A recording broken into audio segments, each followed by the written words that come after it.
جنت صبر کے اس پار ہے۔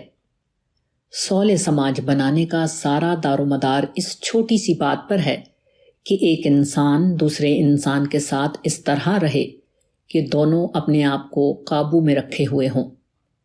جس چیز کو اسلامی نظام کہا جاتا ہے وہ کسی قسم کے سیاسی اکھاڑ پیچھاڑ سے وجود میں نہیں آتا اور نہ گولی اور پھانسی کی منطق سے اس کو برپا کیا جا سکتا ہے۔ جو لوگ اس قسم کی کارروائیوں سے اسلامی نظام قائم کرنے کا اعلان کرتے ہیں وہ یقینی طور پر یا تو غیر سنجیدہ ہیں یا مجنوں ہیں۔ اسلامی نظام یا اسلامی سماج اس وقت وجود میں آتا ہے جب کسی انسانی مجموعے کی قابل لحاظ تعداد میں یہ مزاج پیدا ہو جائے کہ وہ اپنے آپ کو قابو میں رکھ کر زندگی گزارنے لگے۔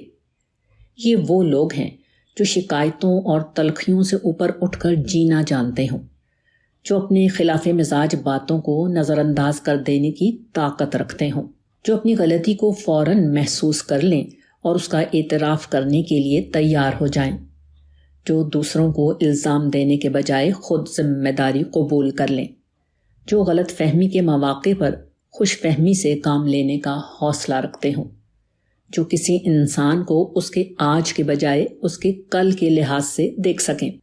یہ سب کچھ ٹھنڈے طریقے سے نہیں ہوتا، اس کے لیے آدمی کو برداشت کی تلخیاں جھیلنی پڑتی ہیں۔ اس کے لیے ضرورت ہوتی ہے کہ الفاظ رکھتے ہوئے آدمی نہ بولے، وہ ہر وار کو اپنے اوپر سہے، وہ اپنے سینے کو دبے ہوئے جذبات کا قبرستان بنا دے۔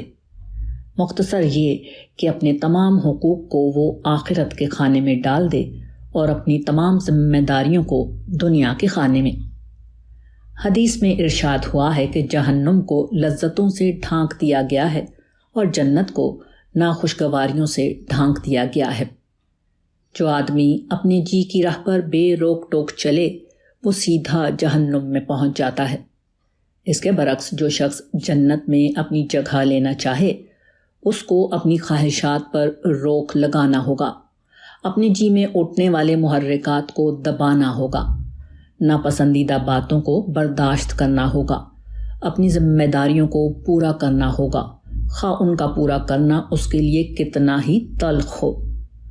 حقیقت یہ ہے کہ جنت صبر کے اس پار ہے، اگرچہ لوگ اپنی نادانی سے اس کو بے صبری کے اس پار سمجھ لیتے ہیں۔